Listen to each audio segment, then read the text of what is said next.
Hey, what's up guys? This is Anthony for Anthony's Customs, and for this review, we are going to be looking at all of NECA's Teenage Mutant Ninja Turtles Target exclusive 2-packs. I only have the Leonardo and Shredder one up here on display because I can't fit 8 figures on the little turntable thingy. But I'm going to be going over everything. Now, this is a bunch of reissued figures, so I'm not going to be milking this video. I'm going to get to the point as fast as possible once we get into it. I'm going to show you the different articulations in case you didn't see the original video, which I will link to in the top up there. And then I'm going to show you all of the accessories, and I'll mention some general notes about these sets overall, but that's it. We don't need to run over like every figure, beat it to death. We've seen these all before. So let's go ahead and get them off the stand and take a closer look. All of the turtles stand roughly 5.5 inches, which make them just about 14 centimeters. Shredder, we're just gonna kind of barrel right through all these different figures so you guys don't have to spend a bunch of time and end up with hemorrhoids. Shredder stands about 17 centimeters, which makes him just about a little shy of 6 3/4 inches. And then the foot soldier, he stands about 6.5 inches, which makes him just about 16.5 centimeters. Krang's walker stands roughly 11.5 centimeters, which makes it roughly, let's say, 4.5 inches. And then Krang himself is very small. With his little pod thingy that he could be on, he's about 2 inches, let's say, which will be about 4.5 centimeters. One of the legs keeps falling off on mine, but they're just glued in, so if that happens to you, just throw a dab of glue on there and you'll be fine. Okay, let's go ahead and get into the articulation a little bit here. We'll start with the turtles. They're all the same, so I'm not going to do it on each one. And I'll show you Shredder, and I'll show you the foot soldier, and technically I'll show you Krang as well. So the turtles have a ball peg at the top of the neck and at the bottom of the neck, which allows the head to move a little bit, but because of the shape of the head and the fact that they have shells and things, still fairly limited, though I can't really fault them for that. That's just the way it goes. You'll be able to get the posing done however you want. These guys, they rotate. They might feel like they don't, but they do, though it's not going to be all that helpful. They do rotate. Shoulders are standard ball hinges. I will note that the figures all seem to have higher level of quality control than the original release. The joints are still mostly tight, but they're not stuck as they were in the original release. Full rotation. You can see we're still fairly limited for horizontal movement just because they went for the aesthetics. Nothing new here. Bicep swivel is fine. Single jointed elbow, not quite 90 degrees. Does it rotate? Yes, it does. So if you like that, you got that. Wrists have a swivel and a hinge. There is a ball peg in here. You can kind of see it in there. Hopefully you can see the separation, but that's mostly just going to let the legs move a little bit more. You're not really going to be doing anything with that, so don't count for that for much. The shell is kind of soft, so that will move a little bit, but not a ton. The hips are on your standard ball hinges, and we have this issue again, so be aware of that. They're not exceptionally floppy, but they are connected to each other. So moving the legs forward, you will flex the shell some, and they will pop out to the side a little bit, but you get pretty decent range going forward. A little bit of range going back. Going out to the side is pretty much as you want. You can get them all the way out there. I don't know why this one's not quite the same as the other one. I think maybe, yeah, it looks like the peg probably got rotated, or the hinge. That should probably be on the other side, so I'll have to spin that around. But they work pretty well, that's fine. Thigh swivel's in there. Double jointed knee works really well, no problems there. And then we have a ball peg for the ankle, which is very limited and not probably as tight as it should be. You're mostly going to get rotation. Doesn't go forward and back very far, and you don't get very much ankle rocker. So the turtles are articulated well enough, but they're not particularly impressively articulated. They're more of an aesthetic type of thing, which is kind of what NECA tends toward anyway, so that's okay. So that's the turtles. Let's go ahead and look at the foot. The foot has a ball peg for the head, and I believe there's one in the neck, though this one doesn't want to move on mine. I can't quite get it to go, so I'm not sure about that. Let's try this one. In fact, let's see. Does the neck move on this one? It does not want to move. I can't say for sure if it's supposed to or not. It doesn't seem like it, though, at this point. For the shoulder, we have a standard ball hinge. It's fairly stiff still, but it does get there, and that's as far as I can raise it. Full rotation is fine except for where it hits this piece. Bicep swivel is fine. Double jointed elbow works pretty well, better than 90 degrees. Then the wrists have a swivel and a hinge.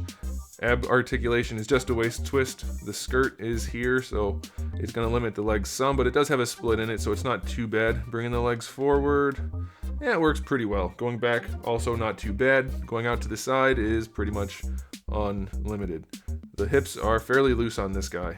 Hopefully they're not like that for everybody. They don't seem to be catching each other any, but that's probably because they are more loose than they should be. Thigh swivel is fine. Double jointed knee is fine.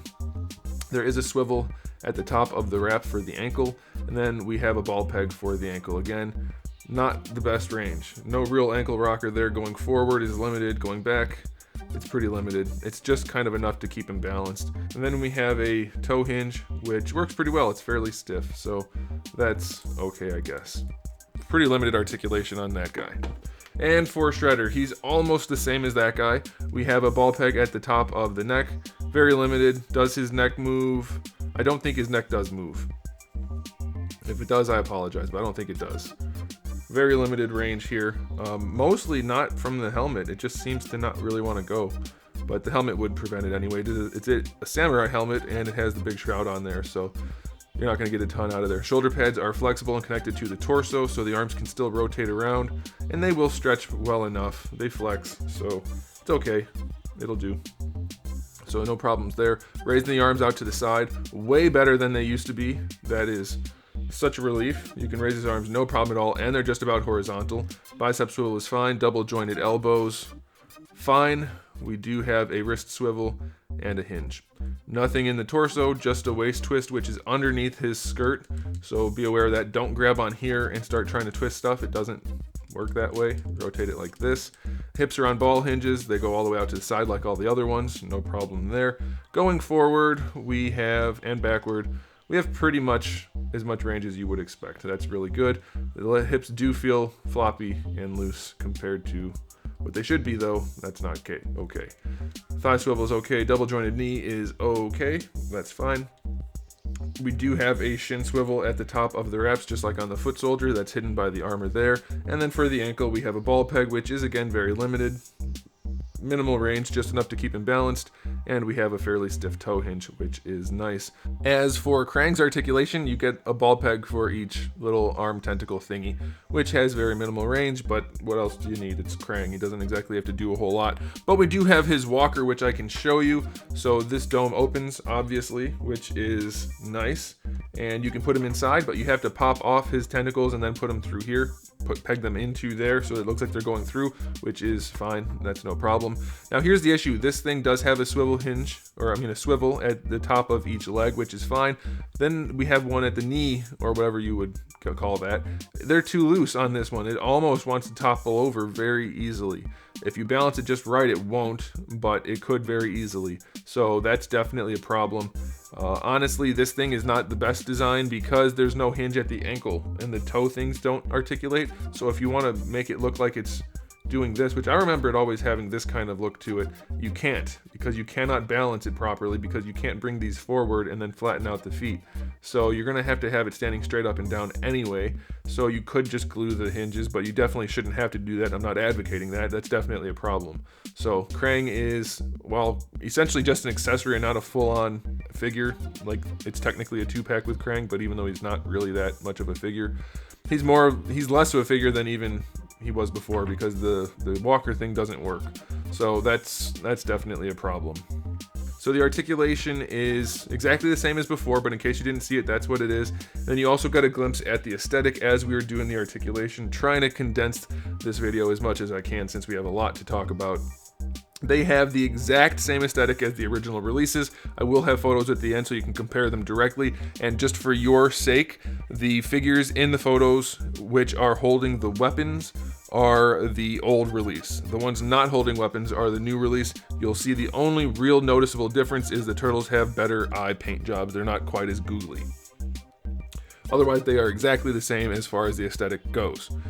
As for the accessories, we're going to run through all of the sets individually, but I will tell you right now, it's the same batch of accessories as the entire set from the previous release. So, the Leonardo and Shredder batch of accessories include the 2 fist hands that come on Shredder, the 2 gripping hands that come on Leonardo, 2 open hands for Shredder, 2 gripping hands for Shredder, 2 flat hands for any of the turtles, 1 canister of ooze, 1 closed communicator for Leonardo, 1 communicator with Krang on it for Shredder, 2 swords for Leonardo, and 1 sword for Shredder. The Raphael and Foot Soldier 2-pack includes the 2 gripping hands for Raphael, 2 fist hands for the foot, 2 open hands for the foot, 2 gripping hands for the foot, 2 pointing finger hands for any of the turtles, 2 sais, 1 piece of pizza with a hole in it for the sai, 1 pistol, and 1 rifle for the foot. The Donatello and Krang 2-pack includes 2 gripping hands for Donatello, 2 side gripping hands for Raphael, 1 open communicator, 1 closed communicator for Donatello, 1 bow staff. Obviously, we have Krang, which has his little stand and his walker. The Michelangelo and Foot Clan 2-pack includes 2 gripping hands for Michelangelo, 2 thumbs up hands for any of the turtles, 2 fist hands for the foot, 2 gripping hands, and 2 flat palm hands for the foot. We also get the plunger gun for the foot and a grappling hook for Michelangelo, 1 open communicator for Michelangelo, his 2 nunchucks with real chains, and we get his spinning nunchuck accessory. So that's a whole lot of accessories. Obviously, it's a good amount. It's enough. Is this batch of figures worth buying? Yeah, obviously, absolutely. It's actually a better release than the first one. They're almost identical, but we do have some better issues with the joints not being too stiff. Of course, there are some issues with the joints being too loose. That's going to happen. It's to be expected, but I would take this over the other ones, I think, because loose joints don't tend to break figures, whereas tight joints do. However, you can't really tighten up a loose joint. It's a common myth. There are very few ways to effectively do that and have it work. So, I don't know. I guess overall it's a better batch of figures. I think the eye paints on the turtles make up the biggest difference. They're not googly-eyed anywhere near as much, so I appreciate that, and I think you guys will probably appreciate that too. So yeah, I'm going to recommend these new batches of figures. Not necessarily a must-buy if you already have the original batch. They're not going to be that much of a difference, except for the eye paint jobs. So that's going to be up to you, but if you don't have the original batch, then definitely pick these up. So I guess that'll do it, guys. Thanks for watching. If you enjoyed this video, please give it a thumbs up. If you found it helpful, please give it a thumbs up. And if you didn't like it and didn't find it helpful, please give it a thumbs up. And if you're new to the channel, you might want to subscribe because I have new videos up just about every single day and thousands of other reviews already on the channel. So make sure you come back for all of that. And in the meantime, keep collecting.